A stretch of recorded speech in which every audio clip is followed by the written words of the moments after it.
Assalamualaikum warahmatullahi wabarakatuh. Perkenalkan, nama saya Maulida Janati. Saya dari kelas A5.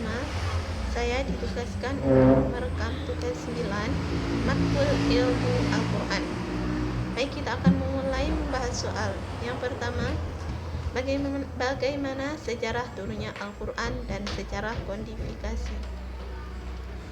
Sejarah turunnya Al-Quran adalah salah satu kisah yang sangat penting di dalam agama Islam. Al-Quran merupakan kitab suci yang diwahyukan Allah kepada Nabi Muhammad yang melalui perantara malaikat Jibril. Bagi pemeluk agama Islam, Al-Quran merupakan kitab suci yang dijadikan sebagai pedoman hidup.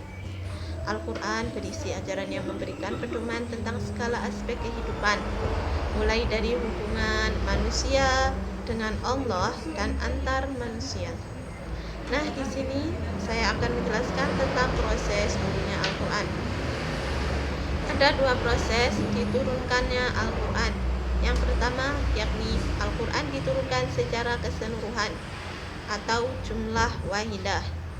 Sedangkan yang kedua, Al-Quran diturunkan secara bertahap atau najman.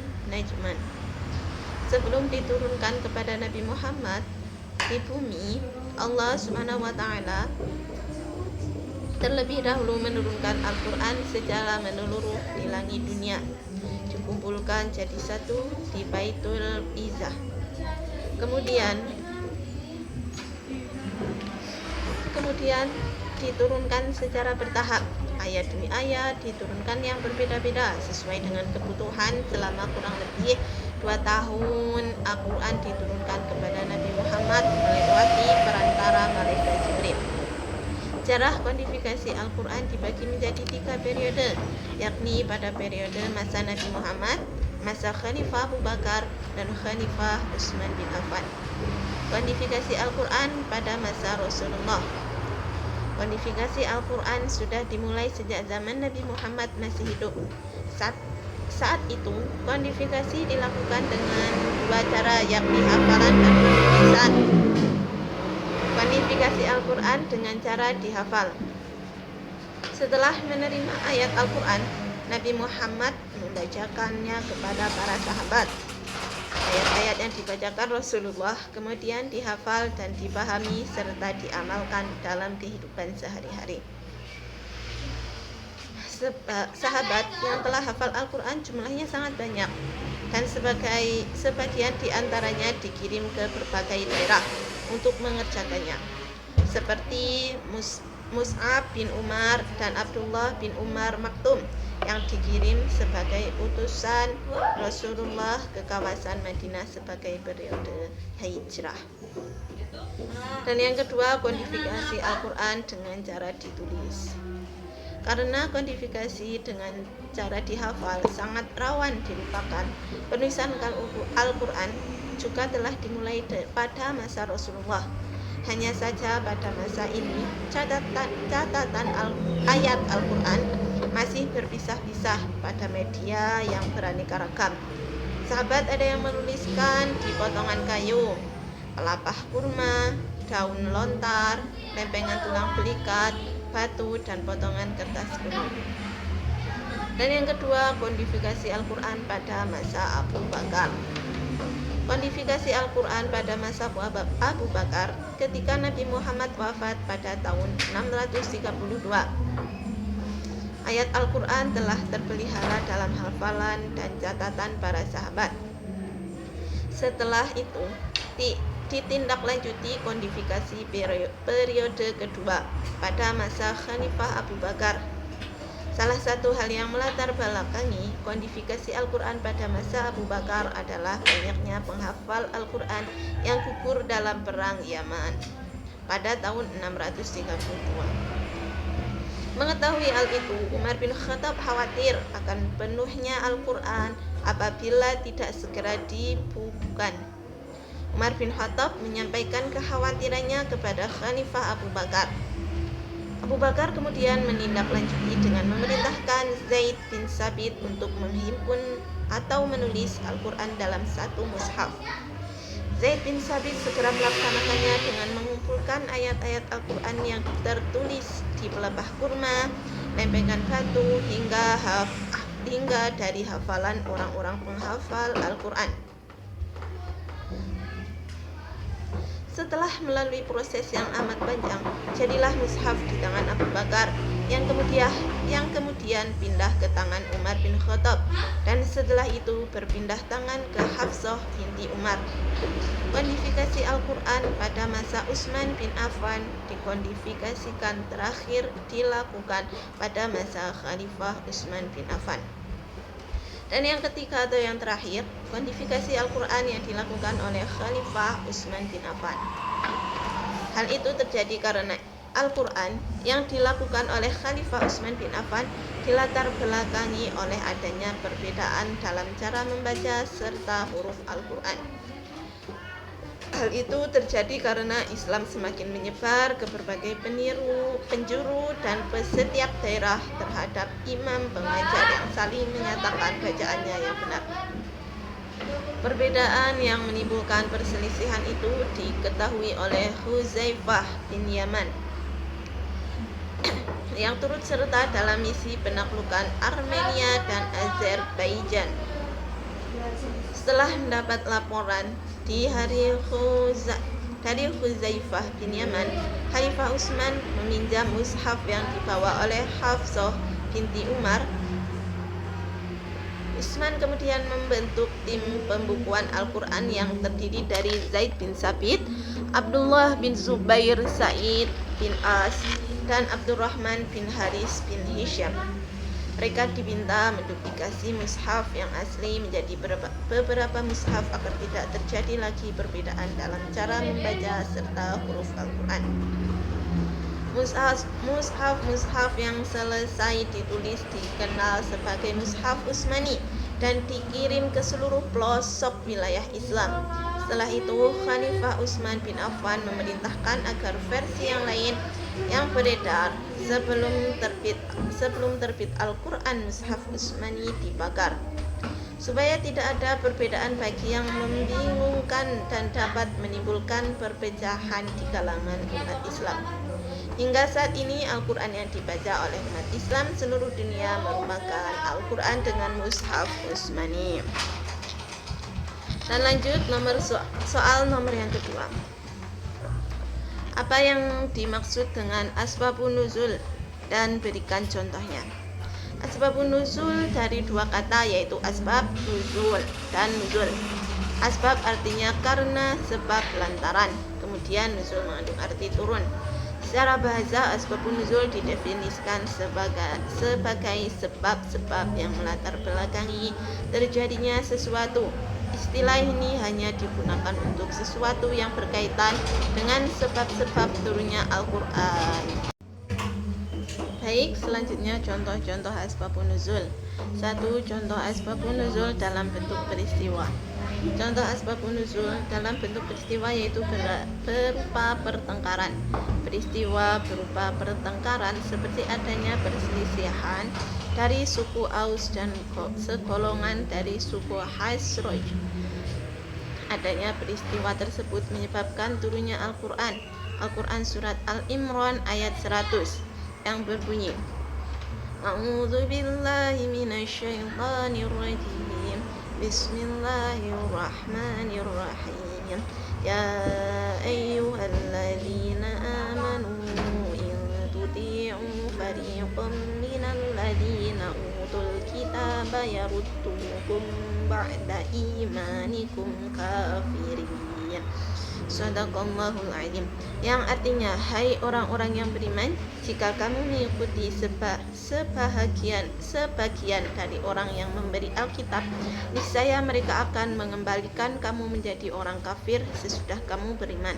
Quran surat Al-Imran ayat 100. Dan yang kedua, contoh asbabun nuzul dalam bentuk pertanyaan. Pertanyaan yang berhubungan dengan masa lalu, salah satunya pertanyaan yaitu tentang Zulkarnain. Dari pertanyaan tersebut, maka turunlah ayat Al-Quran surat Al-Kahfi ayat 83 yang berbunyi, A'udzu billahi minasyaitonir rajim. Bismillahirrahmanirrahim. Wa yas'alunaka 'anil dzikraka wa yas'alunaka A'udzu billahi minasy syaithanir rajim. Bismillahirrahmanirrahim. Wa yas'alunaka 'anil dzil qarnain. Qul sa'atlu 'alaikum minhu dzikra. Shadaqallahul 'azim. Artinya, mereka akan bertanya kepada Muhammad tentang Zulkarnain. Katakanlah, aku akan bacakan cerita tentangnya. Quran Surat Al-Kahfi ayat 83. Terdapat berbagai arti dan contoh asbabul nuzul, antara seperti ayat yang telah disebutkan di atas. Asbabun nuzul tentu bisa memberikan banyak manfaat untuk umat muslim. Dan pertanyaan yang nomor 3, apa yang dimaksud dengan munasabah dan berikan contohnya? Munasabah Al-Quran adalah menjelaskan korelasi makna antara ayat Al-Quran, antara ayat-ayat dengan ayat 1.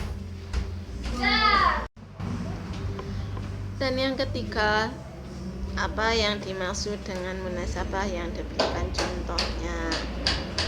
Munasabah Quran adalah menjelaskan korelasi makna antara ayat dengan ayat atau surat dengan surat, baik korelasi itu bersifat secara umum atau khusus, rasional, persepsi, imajinatif, atau korelasi, sebab akibat, perbandingan, dan perlawanan. Munasabah Quran adalah menjelaskan korelasi makna antara ayat dengan ayat atau surat dengan surat, baik korelasi itu bersifat secara umum atau khusus, rasional, persegi, imajinatif, atau korelasi sebab akibat, perbandingan, dan perlawanan diungkapkan pula dengan kata rob atau pertalian. Dan saya akan memberikan salah satu contohnya. Munasabah antara surat dengan surat. Keserasian hubungan antara munasabah antara surat ini pada hakikatnya memperlihatkan kaitan yang erat dari suatu surat dengan surat lain. Bentuk munasabah yang tercermin pada masing-masing surat kelihatannya memperlihatkan kesatuan tema. Salah satu contoh adalah munasabah yang dapat ditarik pada 3 surat beruntun. Masing-masing Quran Surat Al-Fatihah ayat 1, Quran Surat Al-Baqarah ayat 2, dan Surat Al-Imran ayat 3. Satu surat berfungsi menjelaskan surat sebelumnya. Misalnya di dalam Surat Al-Fatihah 1-6 disebutkan, artinya, tunjukkan kami jalan yang lurus. Quran Surat Al-Fatihah ayat 1-6. Lalu dijelaskan dalam Surat Al-Baqarah bahwa jalan yang lurus itu adalah mengikuti petunjuk Al-Quran, sebagaimana disebutkan, artinya kita Al-Quran ini tidak ada keraguan padanya, petunjuk bagi mereka yang bertakwa. Quran Surat Al-Baqarah ayat 2. Ayat dan soal nomor 4, pengertian makiyah dan mudah. Kita lanjut soal nomor 4, pengertian makiyah dan madaniyah dan apa hikmahnya kita mempelajarinya. Makiyah yaitu ayat yang diturunkan kepada Rasulullah sebelum hijrah ke Madinah. Madaniyah yaitu ayat yang diturunkan kepada Rasulullah setelah hijrah ke Madinah. Manfaat kita mempelajari ilmu ini adalah sebagai alat bantu untuk memahami ayat Al-Quran yang berkontribusi dalam tafsir ayat-ayat Al-Quran, menjadi pegangan para mufassir untuk mengetahui ayat yang nas dan mansukh. Dan nomor yang terakhir, nomor 5, pengertian hukmah dan mutasyabih dan berikan contohnya. Bukan secara lughawi berasal dari kata hakama. Hukmah berarti memutuskan antara 2 hal atau lebih. Maka hakim adalah orang yang mencegah yang zalim dan memisahkan 2 pihak yang sedang bertikai. Mutasyabih secara bahasa berarti tasyabuh bila salah satu dari 2 hal serupa dengan yang lain, dan syubhah keadaannya di mana salah satu dari dua hal itu tidak dapat dibedakan dari yang lain karena adanya kemiripan di antara keduanya secara konkret maupun abstrak pula. Mutasyabih adalah mutamasil, sama dalam perkataan dan keindahan. Jadi tasyabuh al-kalam adalah kesamaan dalam kesesuaian perkataan karena sebagainya membetulkan sebagian yang lain. Contoh muhkam dan mutasyabih. Ayat-ayat muhkam mutasyabih umumnya memiliki ciri yang mudah dimiliki. Contoh ayat muhkam pada surat Al-Baqarah. Alif Lam A'udzu billahi minasyaitonir rajim. Alif Lam Mim. Dzalikal kitabu la raiba fihi hudan lil muttaqin. Alif Lam Mim, kitab Al-Qur'an ini tidak ada keraguan padanya, petunjuk bagi mereka yang bertakwa. Quran surat Al-Baqarah ayat 1 sampai 2. Imam Jalaluddin Al-Mahalili dalam Jalaluddin Asyuyuti menjelaskan dalam tafsirnya pada ayat pertama surat Al-Baqarah bahwa hanya Allah lah yang mengetahui makna aslinya. Ini menunjukkan bahwa makna otentik dari ayat mutasyabih. Kemudian pada ayat kedua di dalam tafsir Jalaluddin menjelaskan bahwa kata Al-Kitabu tidak lain adalah sesuatu yang dibaca oleh Nabi Muhammad. Yang dibaca oleh Nabi Muhammad tidak lain ialah Al-Quran. Kemudian kata fihi la raiba fih bermakna bahwa Al-Quran yang disampaikan kepada Rasul benar-benar dari Allah. Kata hadhihi juga ditegaskan sebagai petunjuk bagi muttaqin, orang-orang yang bertakwa. Maksudnya adalah orang yang mengusahakan diri mereka supaya menjadi takwa dengan jalan mengikuti perintah dan menjauhi larangan demi menjaga dari api neraka. Sekian mungkin dari penjelasan saya. Terima kasih. Waalaikumsalam warahmatullahi wabarakatuh.